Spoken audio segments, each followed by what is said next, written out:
হাড় সহ ঝাল ঝাল করে গরুর মাংস দিয়ে আলু দিয়ে রান্না করে সাদা ভাতের সাথে খেতে ইচ্ছে করেছে। যে ভাবা সেই কাজ। হ্যালো, আসসালামু আলাইকুম, কেমন আছেন সবাই? আলহামদুলিল্লাহ, আমি ভালো আছি। আশা করি দেশি প্রবাসী যে যেখান থেকে দেখছেন সবাই অনেক বেশি ভালো আছেন, সুস্থ আছেন, সেফ আছেন। যদিও ছোটোবেলা থেকে গরুর মাংস আমি বেশি পছন্দ করতাম না, বড় হওয়ার পর দেখি আমার চারপাশে ভালোবাসার মানুষরা সবাই গরুর মাংস পছন্দ করে। তখন থেকেই ভাবলাম, তাহলে আমি কেন পিছিয়ে থাকব?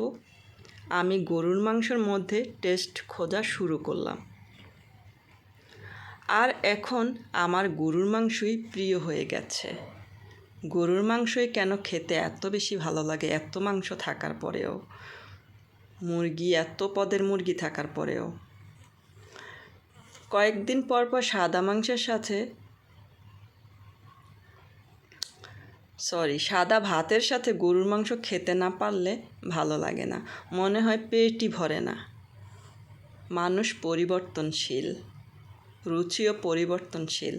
আপনাদের আর কার কার আমার মতো গরুর মাংসের খাওয়ার রুচি বেড়ে গিয়েছে জানাতে কিন্তু ভুলবেন না, অবশ্যই কমেন্ট করে আমাকে জানাতে হবে। এই তো গরুর মাংসগুলো যেগুলো আমি ভিজিয়ে নিলাম সেগুলোকে একটু ছোট ছোট করে মাংসগুলোকে কেটে নিয়েছি, আর হাড়গুলো গোটাই রেখেছি, কারণ এগুলো তো কাটা সম্ভব না। আর এরকম মাংসের সাথে বড় বড় কয়েকটা হাড় দিয়ে গরুর মাংস রান্না করলে কিন্তু অসম্ভব মজা লাগে। আর আপনারা তো সবাই জানেন আমার কিন্তু গরুর মাংসর থেকেও হাড্ডি খেতে বেশি ভালো লাগে, হাড় আমি বেশি পছন্দ করি। আমার সাথে মনে হয় অনেকেই একমত হবে, তাই না? তারপরে এই তো সব মশলা দিয়ে চুলায় কিন্তু মাংসটা আমি বসিয়ে দিয়েছি। প্রথমে পেঁয়াজটা ভেজে নিয়েছি ব্রাউন করে, তারপর আদা, রসুন, জিরা, ধনিয়া পাউডার সব কিছু দিয়ে, কাঁচামরিচ, টমেটো দিয়ে একদম ভালো করে কষিয়ে মাংসটাকে কষিয়ে নিচ্ছি। আর মাংসটা যত বেশি কষানো হবে আপনার রান্না কিন্তু তত বেশি মজবুত হবে। আমার মতো কার কার গরুর মাংস খাওয়ার রুচি বেড়েছে জানাতে কিন্তু ভুলবেন না, আরেকবারও বলতেছি। অথচ আমরা সবাই জানি এই রেড মিট গরুর মাংস আমাদের স্বাস্থ্যের জন্য কতটা ক্ষতিকর।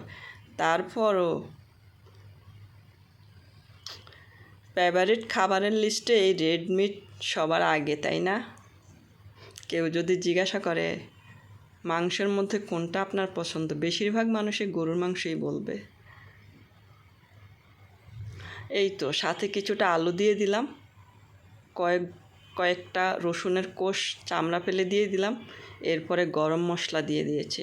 গরম মশলাটা কিন্তু আমার বাসায় বানানো, এখানে 12 পদের গরম মশলা আছে, সেই মশলাটা দিয়েছি। এরপরে ভাজা জিরা পাউডার দিয়েছি, ধনিয়া পাতা দিয়ে দিলাম।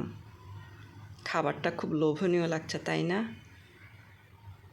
কারো খেতে ইচ্ছে করলে জানাতে ভুলবেন না কিন্তু। এই রেড মিট, হায় রে, আমরা বাঙালি বলেই সম্ভব। ছোট বয়সে গরুর মাংস প্রবলেম নেই, বয়স বাড়ার সাথে সাথে কমিয়ে দিতে হয়।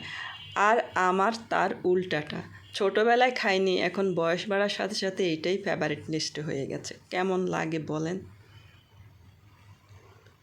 যাই হোক, আমার মহান রাব্বুল আলামিন চাইলে সুস্থ রাখতে পারেন আমাদেরকে, আমাদের হাতে কিচ্ছু নেই, সব পয়সালা ওই উপরওয়ালার হাতে। জন্ম, মৃত্যু, বিয়ে যেমন সত্য, তেমন মানুষের অসুস্থতাও আল্লাহ পাকের ইচ্ছায়। আমরা তো জানি একটা পশমও আল্লাহ পাকের ইচ্ছা ছাড়া নড়ে না। এই তো, কেমন লাগছে আমার আজকের ব্লগটি? ভালো লাগলে শেয়ার করে দিতে পারেন।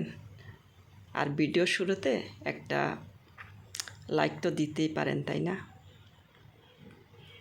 একটা কমেন্ট আর লাইক করতে কিন্তু টাকা লাগে না, সুন্দর বড় একটা মন লাগে। ভালো থাকবেন, আল্লাহ হাফিজ।